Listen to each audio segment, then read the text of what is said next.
Sword Rider, Transformers reviews and toy related chat. Sword Rider, Sword Rider.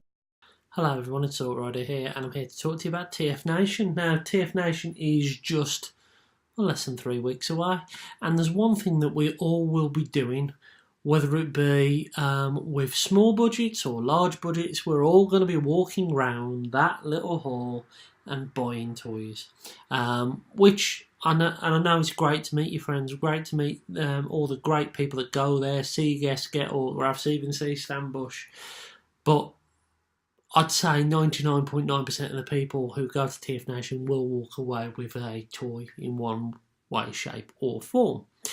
So I wanted to share some of my buying experiences from TFN, and it's quite an interesting one, simply because we all go a little bit mental when we walk into that hall, at least I do.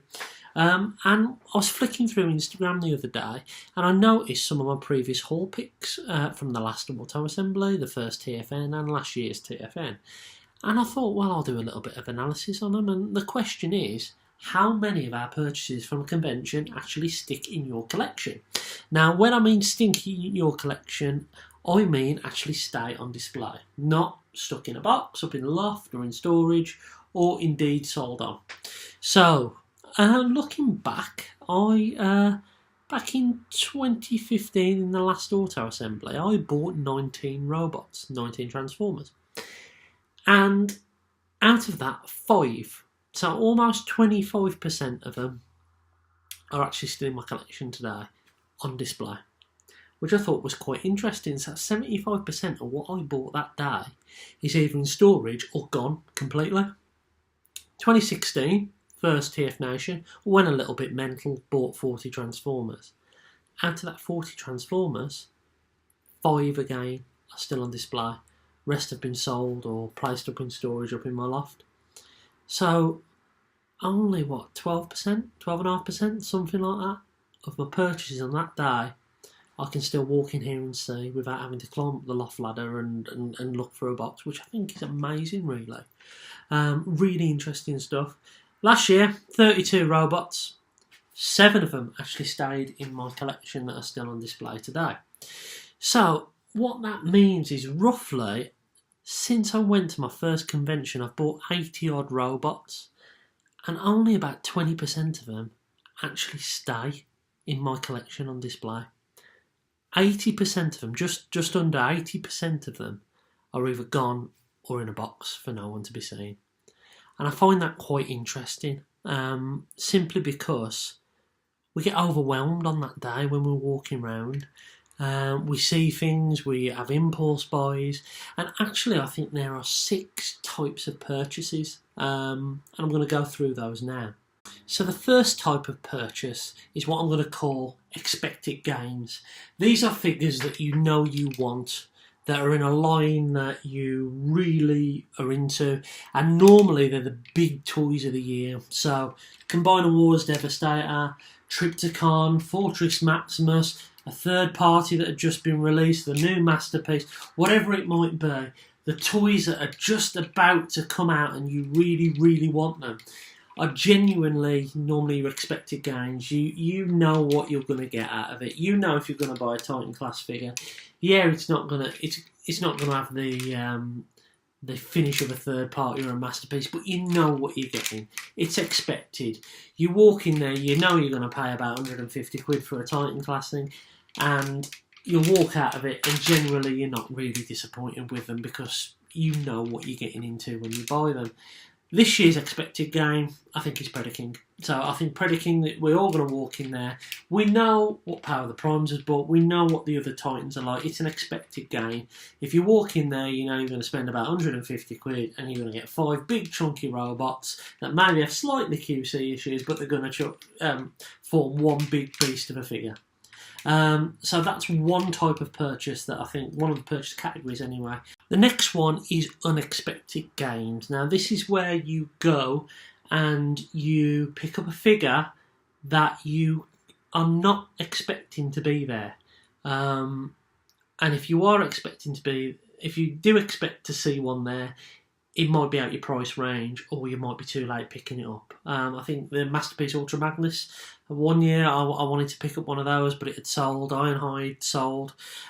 So last year, my unexpected game was this guy, Masterpiece Megatron, simply because he wasn't on my radar. I wasn't even expecting to see one of them there. And when I saw one there for 20 quid cheaper that it was going on the Kapow store, because a little bit of damage on the box, amazing, picked it up.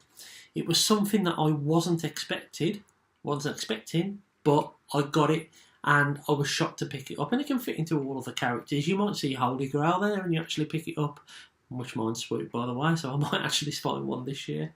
But I'm not expecting it, because I've never seen one there. So this category is all about surprise things that you weren't expecting to see. The next category I'm going to call trendsetters. Now this is where you pick up your first robot from a line, or it might be your first third party, or in my case, my first masterpiece, and it actually sends your collection off in a completely different direction to what it was before. So my trendsetter from the last auto assembly was Smokescreen, because he was my first masterpiece. I picked him up. I had a bit of money left in my pocket, and thought, I'll see what these masterpieces are all about. I like the design of Smokescreen, so I picked him up, and he helped trigger the rest of this masterpiece collection, and even some of my third party stuff. So what you might actually do at TFN is find a robot that doesn't fit in your collection, but it changes the way that you collect. The next one I'm going to call safe bets. Now these are figures that you know all about, that are holes in your collection, that you're not going to be overwhelmed with, but you know they're a solid purchase. And for me, gaps in my G1 collection are absolutely that, because I love G1, whether it be reshoots like this guy or originals. Buying a G1 figure, because my collection is predominantly, well, I say predominantly G1, I've got a lot of G1 stuff. Filling the gap in that is a safe bet, really. Same as if you're, I don't know, this year collecting the Terracons, and I know we haven't had many of them hit the UK. You might have picked up Ripper Snapper like I have, and you want to finish that set. You want to finish a combiner. You want to complete a set or a line of figures. It's a safe bet to buy one of these, simply because you know it'll fill a hole in your collection. You might not be overwhelmed with it, as I say, but you won't be disappointed with them. The next section is disappointments, and these are figures that you've picked up whilst you're at a collection that you might have spent a lot of money on, so you don't feel right packing them away, but they leave a little bit of a bitter taste in your mouth whenever you look at them. And these are two guys that fit into that category for me. Preceptor here, I picked him up because I met Paul Alding, and I wanted to get a figure of Preceptor to remember that day. And you know what, this toy is just awful. It was a lot of money, I went over my budget to get it, and all I ever see now is just a bad impulse buy.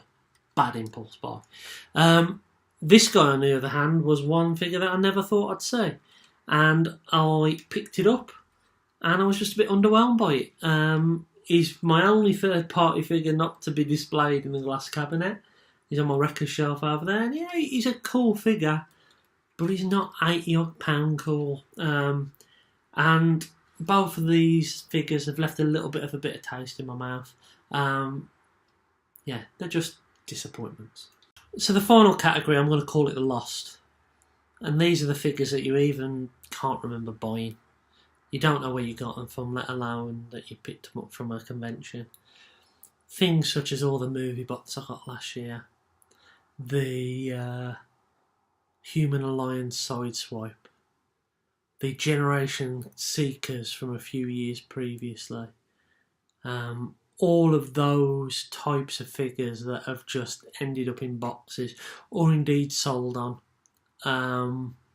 They're the ones that you just forget about, you just don't think about anymore, and they're just not on display, or they've gone completely from your collection. And unfortunately, 80% of my convention purchases have fallen into this category, which is quite a sad thought. So what am I doing differently this year?